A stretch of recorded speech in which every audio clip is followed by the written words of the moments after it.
सूर्य देव के जन्म की कथा। सूर्य देव, जिन्हें आदित्य, दिवाकर, भास्कर और सविता आदि नामों से जाना जाता है, हिंदू धर्म में ऊर्जा, जीवन और आत्मा के प्रतीक है। उनका जन्म अत्यंत पवित्र और रहस्यमयी है, जो वेदों, पुराणों और उपनिषदों में अलग अलग रूपों में वर्णित है। नीचे हम सूर्य देव की मुख्य जन्म कथा प्रस्तुत कर रहे हैं। सूर्य देव का जन्म कश्यप और अदिति की संतान प्रजापति कश्यप और अदिति से उत्पत्ति। ब्रह्मा जी की संतानों में एक थे प्रजापति कश्यप। उनकी पत्नी थी अदिति, जो 12 आदित्यों की माता मानी जाती है। इन्हीं 12 आदित्यों में से सबसे तेजस्वी और प्रमुख है सूर्य देव। इसीलिए सूर्य को भी आदित्य कहा जाता है। आदित्य का रूप सूर्य देव को तेज, प्रकाश और ऊर्जा का मूर्त रूप माना गया।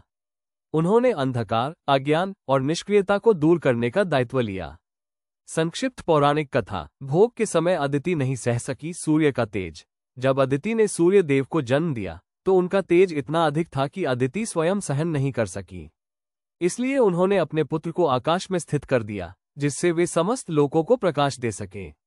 छाया रूप और शाप की कथा। संज्ञा ने एक छाया, प्रतिछाया बनाकर सूर्य को सौंप दी और खुद तपस्या करने चली गई।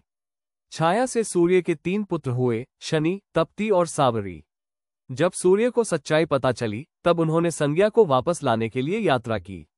विश्वकर्मा ने सूर्य का तेज घटाया। संज्ञा के आग्रह पर विश्वकर्मा ने सूर्य के तेज को थोड़ा कम किया, जिससे वे अधिक सहनीय हो सके। सूर्य के कटे हुए तेज से विश्वकर्मा ने त्रिशूल, शिव का, सुदर्शन चक्र, विष्णु का और वरुण का पाश बनाया।